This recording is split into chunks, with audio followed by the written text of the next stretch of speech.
Hi, Assalamualaikum warahmatullahi wabarakatuh, and good afternoon, everyone. If you see this video in the afternoon, thank you for watching in this afternoon. I would like to continue the lesson that I delivered previous weeks ago. So today's lesson is about the combination between qualitative and quantitative research method. So here we call it a mixed method. So the mixed method is one of the four main approaches in the educational research, especially in English language teaching methods. As in the first week, I have told you about these four main research methods. So today we focus on this method, a mixed method. So here, if you see, there are three things that we are going to have a look at in this course or in this meeting or in these weeks. There are three things that you have to comprehend based on the instructional objectives of our lesson this week. The first one is that after you learn this course, research method on English language teaching, the mixed method, you are able to define the mixed method research. And the second one is after you learn the lesson, you are going to be able to understand the purposes for conducting the mixed method. And the third one is you will be able to differentiate between different types of research mixed method designs. Okay, so those three things you have to consider. I hope you pay attention on the explanations for today. So let's have a look at the first one. So here, the first one is the philosophical viewpoint of the mixed method. So the philosophical view points of the mixed method. As I mentioned before, it's a combination between qualitative and quantitative research. Researchers, scholars worldwide, they consider that by combining these two approaches, qualitative and quantitative, they consider that there will be more strong research results because of the combinations of these two methods. Okay, have a look at here on the screen. So there is a questions of that philosophical viewpoint. The question is that is mixed methods social inquiry a distinctive methodology? So this question actually been questioned since 30 years in the past. I mean, since 90s, before 90s, yes. The question is that asking the question whether the mixed method is uh, a distinctive methodology. The answer is yes, and it's actually still happening until today's research world. That most of the researcher use this kind of method to strengthen the results of their um, findings. Okay, by combining these two kind of methods. So here is the explanations of what actually a mixed method. These definitions, I took it from the a book Educational Research by Airy et al. 2010. They said that mixed method research combines qualitative and quantitative research methods in different ways. So which approaches? So the approaches of these two approaches or research approach will add more comprehensible understanding of the research results. Okay, so that's actually in the point of view of the psychological point of view of the mixed method. Next is we are going to have a look at 5 purposes of the mixed method. There are 5 purposes of using or applying the mixed method. So as the definition, so I derived the definition from the same book, So Ari et al. 2010. You can have a look at also that same book. I also attached the same book. And but actually, these five purposes of mixed method are stated by Green, Caroselli, and Graham in 1989. But it's written in the book of Ari et al. Okay, so there are five. Let's have a look at number one. The purpose of doing or having using the mixed method is for triangulation. Okay. Why triangulation? Because it allows the researcher opportunity to examine whether findings coverage are consistent or inconsistent or contradict. So if that's actually the purpose of doing the triangulation. If the data are contradict or inconsistent, that's where the triangulation takes place. Okay, so to make the data consistent and meaningful. So the purpose of having the triangulation is to analyze. But before to analyze, you have to collect the data. So you collect the data and then analyze and then merge the results of the data for a better results of understand of the result. Okay. So that's the first one of the purpose of doing the mixed method, triangulation. We triangulate the data we got from the data of quantitative and data from qualitative. Next is complementary. Okay, complementarity. So complementarity, so actually it involves seeking elaboration, illustration, enhancement, or clarification. The keyword here is clarification of the findings. So we clarify the findings we got from these two approaches, quantitative, through the quantitative and through the qualitative. So we clarify. That's complementarity. And then another purpose is that initiation. Okay, why is initiation? It's actually used to have the breadth and depth inquiry. Okay, so the focus is to analyze the qualitative and quantitative data that are inconsistent and contradictory. So remember the first slide? In the first slide, I mentioned that actually it's in line with the triangulation. So in triangulation, it's to make the data consistent and not in contrast way. Okay, so initiation. The fourth one, the fourth purpose of the mixed method, have a look at here. So expansion. What is actually expansion in the qualitative mixed method? Yeah, so it focuses on expanding the breadth and range of the inquiry by using different methods for different components of the study. And the last one is development. Before we coming up to the development purposes of the mixed method, have a look at the examples of expansion.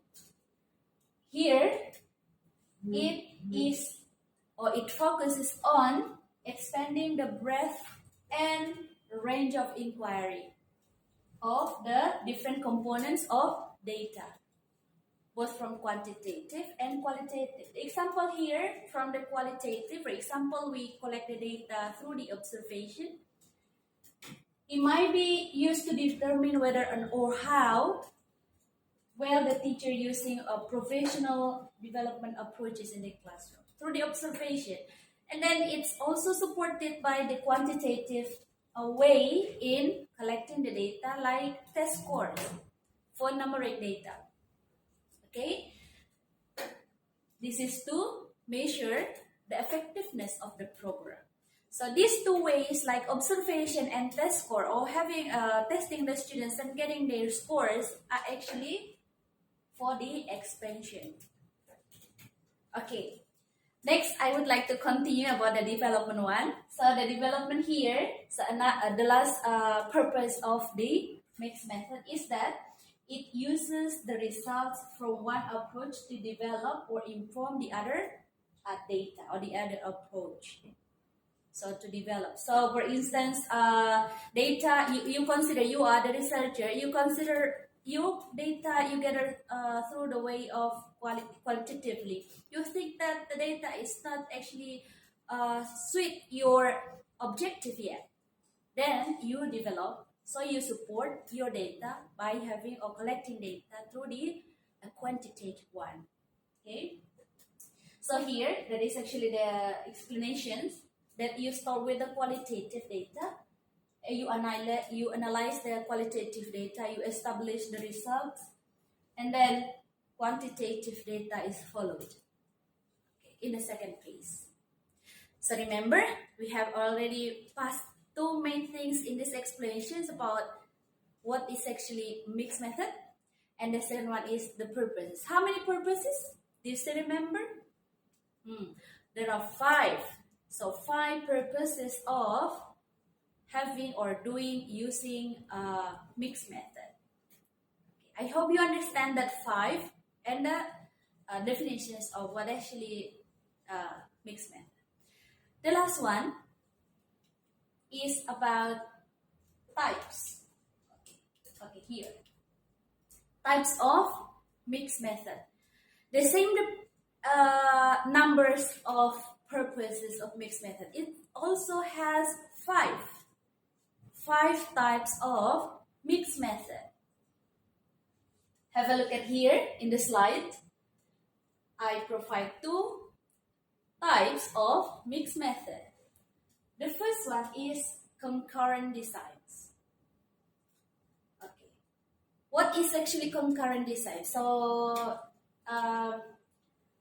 some books like Kreisel, they said, Kreisel et al., they said that this kind of concurrent design, they call it a parallel qual. Okay, because actually the data of the quantitative and qualitative are at the same time collected. Okay, but have a look at here based on the ARIE 2010. They said that concurrent design is that data collected separately, but actually approximately at the same time. So data of qualitative data, like for example, interview or observations, are collected at the same time you collect the data of quantitative. Like you distribute or you collect data from the questionnaire at the same time. It's about time dimension, yeah? And analysis, have a look at here, analysis are conducted separately and interpretations are made for each set of data. Okay? So, you do the research at the same time, you distribute, you interview the subject, and also you give the participants the question at the same time. But the analysis way or time of you analyze the data are separately. I mean, not the same time. Okay, not the same time, separated. Okay. Why? Because you have to consider which one actually is you need to do first, and then which one is coming next. Okay, the next one is parallel designs. Parallel design is also called quasi-mixed method design. It's not a quasi-experimental design in the quantitative method we talked about a couple weeks ago. But actually, parallel design is similar quasi-mixed method designs. Okay, in terms of in the quantitative mixed method. Okay, here pay attention. Data are collected and analyzed separately. So data are collected and analyzed separately. Similar to concurrent design. Similar. Okay. But in concurrent design, the first type of mixed method, inferences are made in more integrated manner. Whereas in the parallel design or quasi mixed method design, the data actually the parallel design data, each data sets the leads to its own set of inferences. Okay, that's actually the difference between concurrent and parallel. Okay, what number are we now? Number 3, the third types of the mixed method. That is fully mixed design or fully integrated design. Here it involves of the quantitative and qualitative approaches, because mixed method is the combination between qualitative and quantitative and in an interactive way. So at each stage, like an approach or may influence implementations of the other approach. Okay, so fully mixed. Okay. All right. So number 4, types number 4, conversion design. What is actually conversion design? So conversion design involves transforming data, which means that data collected in one form. For example, numbers or text. So in one form only. Whether you collect the data for numbers only or numeric data only, or for words or narrative, yeah, or text. So this particular data are converted in a different form or then analyzed. So it's converted and then after that you analyze. There is the example, qualitative data may be converted to quantitative data or vice versa. Quantitative data is converted to qualitative data. That is why we call it conversion design of the mixed method. Next, so you have to think that now we are in the 4th phase of the mixed method or types of mixed method. The last one is, here is the last one, the last type of the mixed method. So actually if you think that you're gonna use or you're gonna apply quantitative, qualitative or mixed method, you have to consider which one of these type of the mixed method you're gonna use, because this type, so from 5 types, they actually show you their own characteristics. Okay, have a look at the last, the 5th type of mixed method, embedded design. Embedded design support the second, or even just like supporting each other. Data in quantitative and qualitative are supporting each other. So the purpose here, if you look at the slide here, is to inform the administration or change the policy. This is similar, it's almost similar with the one of the approach that we are going to talk after this course, probably next week, about the action research. That is the participatory action research. That is why do we use or implement the embedded design? It is to contrast or to provide a better administration or better policy in education. Yeah. Okay, so, and remember, data resulted from the mixed method result are usually credible and credible and understandable, comprehensible. Okay, so 5 purposes of doing the mixed method, another 5 of types of mixed method. That is for the lesson for today. So 3 main things you have to think, and then I hope you read the book So introduction to research in education, and also research design for mixed method. So pay attention to mixed method. If yet this week you have to have a look at that focus. Since last 2 weeks you focus on each of these approaches. Previous week you focus on the qualitative, and another week focus on quantitative, and this week we focus on the mixed method. Okay, you have to expand or enrich your knowledge, reading more and see examples in the book. Okay, later, maybe next week, as I promise you, we are going to have a look at the sampling method for both quantitative and qualitative. I hope every one of you are enjoyable. I mean, every one of you understand the lesson, even it's very short. But I hope you could give some questions if you don't understand in the chat box or in the Alumag or through the another asynchronous way of communicating in our course. I guess that's all from me for today. So thank you so much for your kind attention. I hope everyone is staying healthy, staying safe, and I wish to see you again next week. Thank you so much. Assalamualaikum warahmatullahi wabarakatuh. Thank you. Bye.